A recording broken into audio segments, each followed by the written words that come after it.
Photos, explain this concept of friend again. I don't think this is really a good time, Unzar. Focus on the battle. I disagree. We are locked in a bout of mortal combat with an enemy that appears far superior to any of us individually, and perhaps all of us combined. Now seems the ideal time to understand this concept.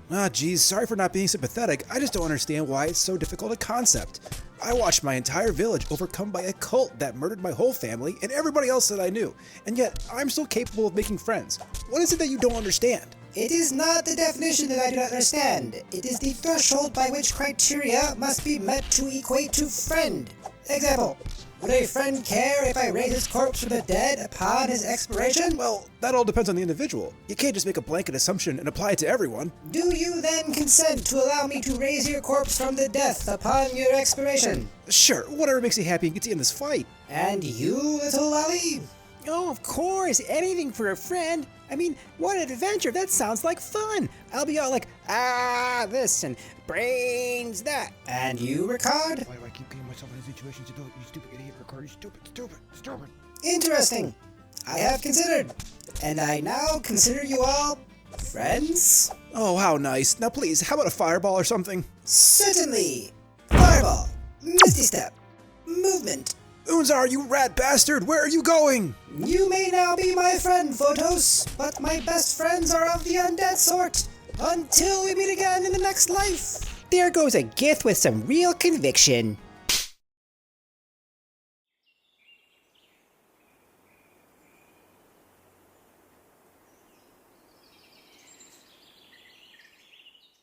Well, hello there. Welcome to the Dungeon of Zen. A few weeks have passed, another session is in the books, so in today's video, we will continue our session prep journey for my Blight of Noveron campaign. But before we get to the recap, I'd like to quickly announce that I have finally launched my Instagram page, where, among other things, I'll be updating the build process for my Underdark terrain tiles that I introduced in my last video. In fact, by the time this video is released, I've likely already started documenting and crafting and posting a few of those videos, so be sure to check it out. The whole process is definitely going to result in some crazy, over-the-top, and completely needless terrain tiles, but it's going to be fun, so I'm super excited to dive into it and show you all the process. We'll just see what my players think about it when we get there as well, so I'm excited for that as well. With all that out of the way, on to the recap. Our last session picked up with the players deep within the bowels of the spider's nest, and as predicted, the encounter ended up being rather anticlimactic. Thanks to Toki's napalm bomb at the nest entrance during the last session, they weren't as drained of resources as I'd hoped. They had all their hit points, most of their spell slots, etc. So they were able to deal with her immobile thick butt rather handedly. While I was able to bring a few of the PCs down to single-digit hit points, which is pretty much always the goal, I generally don't want to kill them outright, although I won't cry about it if I do. I suppose the encounter could have used a little bit of tweaking and a little bit of work. I mean, I only did get one of those spiderlings to drop down and grapple the players once. So, maybe I should have built in another encounter along the way to give them some more combat, slow them down, drain the resources, whatever. But at the same time, who's to say that adding another encounter to slow them down and drain resources would have resulted in a better outcome, a better encounter, a better session? Sure, it may have improved the intensity of the final combat, but would it have made the encounter as a whole better? Who knows? And there's no point looking back and trying to figure it out. Besides, all of this is practice. It's just skill building. Every time a failed encounter is played at the table is another opportunity for me to learn and get better at it. And besides, the players had a good time, and that's all that really matters in the end. So after rescuing a few strung up villagers, they returned to Landshut and found everyone in town ready to evacuate en masse, no longer feeling safe with the depleted population, broken defenses, and dead guards. Our old NPC pal from the last session, Marshal Betrayus, implored the party to help escort the townsfolk to Venenosa, where they were sure they would find safekeeping. Surprisingly, being the heroes that they are, the party agreed to the task. They then spent the next few days gathering supplies, and Unzar even raised a few corpses from the local cemetery to act as escorts for the wagon train, supplementing them and the NPC guards that were also there. This ended up being a fairly fun roleplay situation, as the town children really took a liking to these undead creatures stomping through their town all of a sudden. They braided their scraggly hair, put flowers all over their persons, and gave them made-up names. Of course, no one thought to check the cemetery to see if the zombies actually had names. all of which kind of makes me think these children are a little demented, but whatever, that doesn't really matter. It was a fun encounter, that's all that matters. And and in fact, in the hands of a better DM and an entirely different campaign altogether, this whole escort the villagers to Venenosa subplot could have been a really interesting sequence. It could have been akin to Deadhouse Gates by Steven Erikson in his Tales of the Fallen Book of the Malazan, Tales of the Malazan Book of the Fallen book series. I always get that wrong. I think I got it right that time. In that book, the wagon train was just harassed and beleaguered constantly all the way from A to B, and it resulted in a really intense and interesting story. But while the journey is certainly important in this campaign, we only have so many hours in a session and sessions in the campaign itself before we all start getting bored with it. All joking aside, this did present a good opportunity for me to reflect on the campaign and decide what the players really wanted out of it. Maybe they would love a multi-session opportunity to role-play with villagers, fend off all manner of enemy attacks, and deal with all kinds of travel-related issues, Oregon Trail style, alright? But after a little introspection and probing with my players, I felt assured that they just wanted to focus on the narrative and not be overly delayed along the way. So we'll shelve that idea for another campaign and stick with our prepared narrative-heavy encounter system that we've developed here. In any case, even though we didn't focus our attention on the refugee train itself, that isn't to say nothing at all happened along the way to Venenosa. As I've alluded to in my past videos and will finally showcase today, my system for travel boils down to a dice roll to determine how many days go by before another dice roll is rolled to determine if an encounter happens. In our case, we rolled a d10 to determine days and then a d12 to determine an encounter, needing an 11 or a 12 for an encounter to occur. Some of these encounters are social, some are combat, some are quick, and some may result in a multi-session dungeon crawl or a simple side quest. All of them are randomly chosen, entirely skippable, but all narratively driven. So, in truly epic fashion, they rolled a 10 on their d10, resulting in a 10-day trip, followed by no encounter on their encounter roll, and then immediately rolled a 9, also with no encounter, thus entirely bypassing the 16-day journey from Landshut to Matricia, and thus avoiding the majority of the overland section of this part of the campaign. Okay, again, I'll admit, maybe the design for my overland encounter system could use a little bit more tweaking as well, but there's still a good framework here. I just need to dial in a little bit, adjust the mechanics a bit. Use a D8 instead of a D10, have a -2 modifier instead of a -1 modifier, something like that. I'll try it again when we get to Venenosa itself, as this is my intended city travel system as well, and then again when they get to the Deep Dark. I think it's just a matter of fine-tuning it and figuring out the proper balance, which we'll figure out. Regardless, my contingency for this exact situation was to run the small dungeon Hill King's Rest prior to their arrival in Matricia, literally the night before. And we did that, and it ended up being a wonderful time and took up the majority of the session, so mission accomplished. And it's worth mentioning that my players still could have entirely bypassed this encounter had they wanted to. I remind them regularly that they don't have to bite on every single carrot that I dangle in front of them. But I did set this one up a little bit so that both Unzar and Photos felt a profound calling to explore the dungeon, thus increasing the chances of the players actually taking the bait. I had the long buried dead whisper secrets into Unzar's ear, enticing him to go into the dungeon, while Photos' patron also encouraged him to explore its depths for untold knowledge and lore. Both these guys love that stuff, so they went in. Breach, bang, and clear. Well, not really. Anyway, I don't want to really dwell too long on the details of the dungeon crawl. The recaps are fun and all, sure, but I'm not really sure the details are super relevant to the content I'm trying to produce here. This is a session prep channel, not story time. But to summarize real quick, because it is necessary information, they descended into the central room, its main door is locked, and then ventured down 2 side hallways to unlock the main door via levers at either end.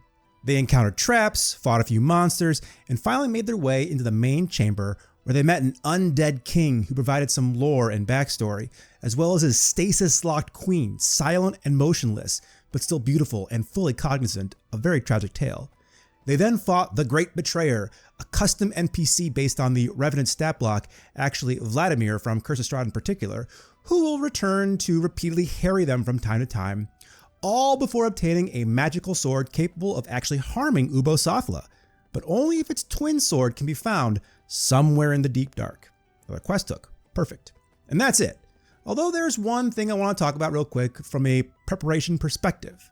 when the players found themselves in one of the main 4 rooms, the antechamber, the ladies' quarters, the Great Betrayer's room, and the main hall, I had them witness these murals carved meticulously into the stone walls. These murals painted a literal picture of the lore regarding Ubosatva's arrival to Noveron, and how the ancient people rose up, fought back, led by this warrior king and queen pair, but were eventually betrayed by a great champion, thus resulting in the backstory of the world they're living in right now. So 4 distinct images really isn't a lot to go off of, but there was enough present for the players to piece together something of a story that gave them really something to think about and decipher in their own kind of warped way. But I knew that by trying to describe each art piece to the player, that each of them would interpret them in different ways. They would see things differently in their mind's eye, or so to speak. And this is usually okay, but in this case, their characters were looking at something man-made and extraordinarily specific. So just like how I sometimes have my players provide a session recap prior to the session start, so as to have them explain things from their point of view and not just my own omniscient DM point of view that can sometimes skew how things were interpreted or viewed through their lens, I wanted to make sure these murals weren't, skewed in any kind of way. So I used AI to generate a series of images, having to tweak them quite a bit before I got something close to what I wanted, and then simply showed those images to my players so they all saw the literal same thing. Now, I bring all this up because I understand that AI is extraordinarily controversial right now, and its usage in the professional world needs to be considered very carefully. I certainly don't advocate for the use of AI in a manner that would take away someone's job or disrupt company culture or workflow, but to have it simply generate a few pieces of art that I can use in a D&D home game to let my players see actual in-universe art that they otherwise wouldn't be able to see because I can't afford to commission specific images for every little bit of campaign narrative reveals that I would like to, I don't think it's too big of a deal, most of the time. Yeah, it's worth mentioning that I do support real artists on Patreon, such as James RPG Art, which you've probably seen some images of in my videos already. I fell in love with his style during my Curse of Strahd campaign, and I still find usage for his general ambient images all the time. But sometimes I need something just a little bit too specific than what an artist would generally come up with, and that's where AI can certainly come into play. So if it's something you've been considering, I suggest just giving it a try. But that's where I draw the line. Am I going to show you the art that I created? No. Do I have any recommendations on which product to use? Also no. It's a tool, just like your favorite note-taking software or VTT. They all have their pros and cons, and they all do things a little bit differently. So try them all out and figure out which one works best for you. Besides, as always, the only tool I ever really truly endorse you work to improve upon day in and day out that you absolutely positively need, not just for session prep, but session running, is this. And I'm pointing at my head for all you audio only listeners out there. Okay, one last thing about the encounter before we get down to the notebook. As you probably noticed in the vignette, a really fun situation brewed itself when Unzar the Necromancer was absolutely convinced they were going to get TPK'd. So he chose to fight a strategic withdrawal the whole time and basically ended up running away. Fen the Fighter nearly died multiple times, and the rest would have TPK'd if not for Photos, calling on the power of his patron to help them, which was also very epic as I told the player in the moment, look buddy, you gotta roll at least a 19 for this to work. And honestly, I thought about making it a natural 20, but that seemed a little bit too harsh. So I said a 19. And sure enough, he rolled a natural 20. So I had the patron intervene, describing as these black Cthulhu-like tentacles burst through the walls and restrain the Great Betrayer, pinning him in place and forcing him to miss a full turn, which in his case is 3 smite-enabled melee attacks, giving the players the edge they need to finally win the fight. It was a great encounter, despite Unzar's untimely withdrawal, and the player characters, not the players by the way, are super frustrated with Unzar, which should result in a fun bit of roleplay in the next session. Sadly, he's not coming to the next session, so I guess we're gonna miss all that. Drats. Oh well, it is what it is. It's D&D, it's make-believe, it's not real life. We'll live, we'll move on, and we'll be okay for it. All right, I think that's enough. Let's head on down to the journal and see what I'm cooking up for my players this time. All right, welcome to session 11, The Fields of Vindanosa. Possibly an ill-named session title because I'm not even sure we're going to get to Vindanosa, but we'll find out when the session happens this weekend. Our players for the session are Lolly, Ricard, Fen, and Toki, Unfortunately, both Unzar and Photos can't make it this weekend, but the session must go on due to timing of other possible session dates around this time. If we don't have a session this week, it'll be weeks before we have a session, and that just won't happen. I really wish Unzar could be here because we were hoping to deal with the fallout from his strategic withdrawal, I guess we'll put it nicely, from last session. Unfortunately, won't be here to talk about that and defend himself, but that is what it is. We'll have a fun time regardless, and that's just how D&D goes. Sometimes you get the good stuff, and sometimes you get the dregs. We'll survive. All right, we're going to go through our session outline, followed by our running the session section. I will then go over the random encounter generator, and I promise you I will. I have everything that I need right here to show you in a few minutes, but more on that later. We will then go over the last few remaining session encounters and quests, and we'll call it a day. Hopefully a pretty quick, snappy video this time.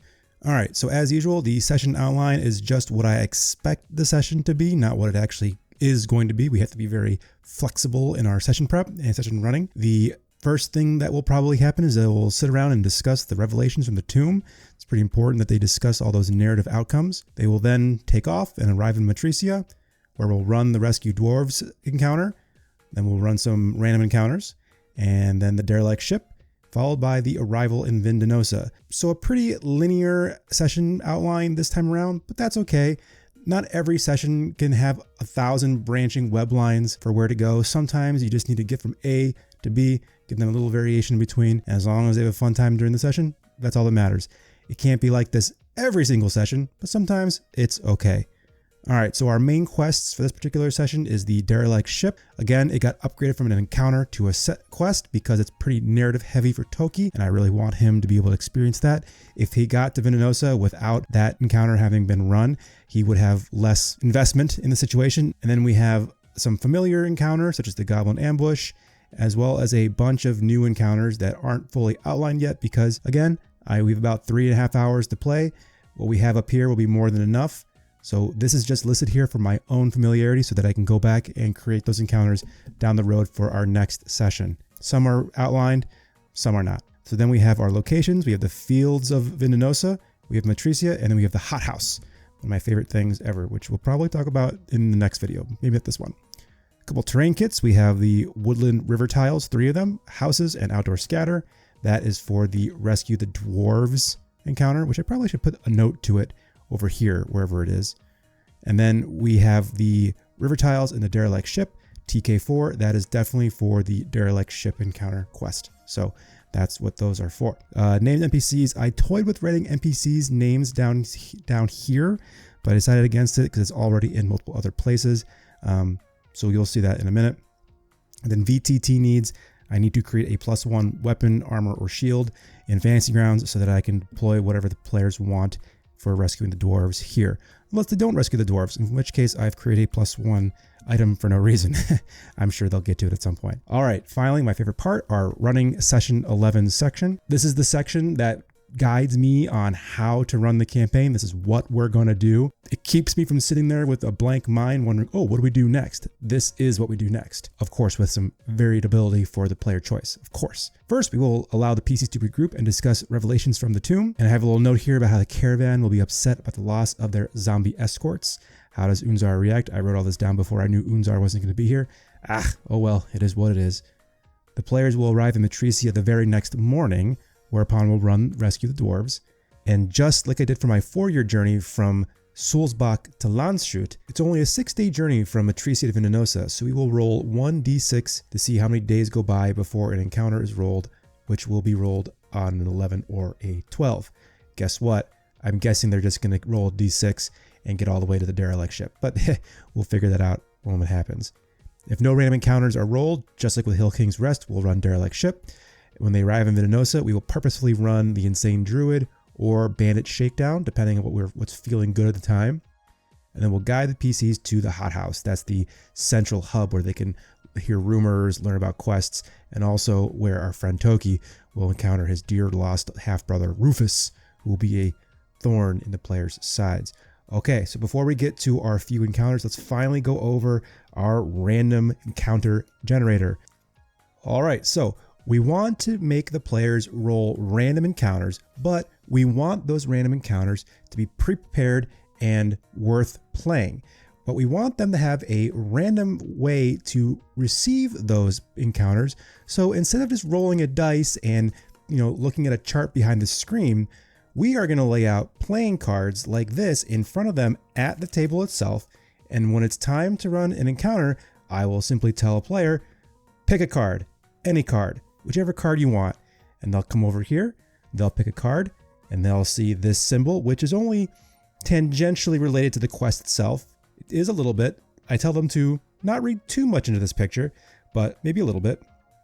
And once they pull that card, I, behind the DM screen, pull out my list of encounters, my pre-prepared encounters, which I have created on these pieces of paper, created in Word, and then printed out and then cut up. And I'll pull out this particular encounter and I'll hand this sheet of paper directly to the player.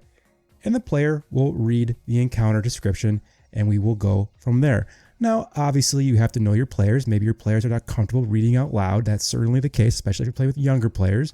So this might not work. You can always produce it, read it, and then show it to them if they'd like it. Or you could just read it behind the screen, whatever you want. But the idea here is that they have a cluster of encounters. Some are small, some result in a multi-session quest arc, but they pulled it and they'll never know what this particular encounter is. They'll never know what this particular encounter is.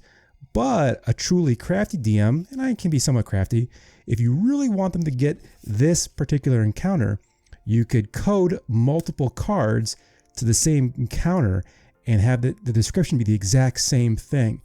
You want to be careful. You don't want to overuse that for risk of them catching on and thinking that you're bamboozling them. But if done properly, they will really appreciate the randomness of it. And these cards I got from Runehammer Games. I don't know if he still makes and sells these cards. It might have been a limited thing where they only had made so many of them and stopped selling them. I don't know. I'll try to find out and leave a link in the description. They're super cool. I love his art style. He's such a great contributor to the D&D tabletop RPG space in general. And the players love these cards. They love and try to interpret what will come based on the image on the card itself. It's a wonderful encounter generator. I love it a lot. The only problem is, like with this whole process, you run the risk of overproducing, right?